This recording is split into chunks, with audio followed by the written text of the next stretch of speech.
this episode, we're going to take a look at the basics of the calendar in Office 365. We'll take a short tour of the interface, and we're going to learn how to create new calendar events. So let's get started. I'm going to log into Office 365. You can click on the shortcut that's on your desktop, or if you don't have that on your computer, or if you're on a different computer, just go to Google and type in the letter O, the numbers 365, hit enter. The first item here should be login.microsoftonline.com. Click on that, and it brings you to the login screen. We've already logged in here before, so we're going to click on work or school account, put in your username and password, sign in, and it will bring you to the Office 365 main menu with all of your tiles for all of your apps. Today we're going to go to the calendar, click there, and it launches your calendar.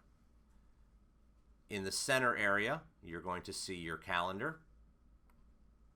On the right-hand side, you'll see the agenda for today. You can also view the calendar differently. Right now it's set at month. In the upper right-hand corner, you can change that to week, which includes Sundays and Saturdays. Work week, which is just Monday through Friday. Or day, which just includes today's schedule. On the left-hand side is all of your calendars. So right now we're showing my general calendar, which shows everything in blue. I can also turn on other calendars, holidays. So that added Mother's Day and Memorial Day in pink. I can add the Tech Center schedule, which everything is in orange.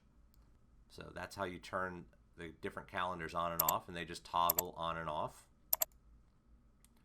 And if I right-click on the calendar, I can rename it, or I can change the color. So in this case, I'm going to change the Tech Center calendar to yellow. And now when I turn that back on, all the items come up in yellow on my calendar. Okay, now let's go ahead and create a new calendar item. There are a couple ways to do this. I can either click in the upper left-hand corner to click on New, and that'll create a new calendar item. But what I find is actually easier is just to go to the date that you want to add an event, double-click on the date, so in this case, May 23rd, and you'll notice that it automatically selects May 23rd as my date. So I'm going to add a title for the event. I can add a location or room if I'd like. I want to enter a start time and an end time. If it's an all-day event, I can click here to just make it appear on the calendar as all day. This is also where you can make an event private, and that affects how people see your event on their calendars. We'll get into that in a later episode. If it's a recurring event, if it's like a monthly meeting, you can set up how that repeats, whether it's the 23rd day of each month, or whether it's the 4th Tuesday of each month, etc. This is automatically defaulting to my general calendar, which is where I want it. It's automatically going to send me a reminder at 15 minutes. I can change that interval if I'd like. I can also add an email reminder if I'd like, just by clicking on that link. In this case, I'm not going to do that. Show as is set at busy, which means that when somebody is looking at my calendar, they'll see that I'm busy at that time. If I just want to put something on my calendar, but I'm not actually part of the meeting, I can change that to free, and then it will allow me to schedule something else at that same time.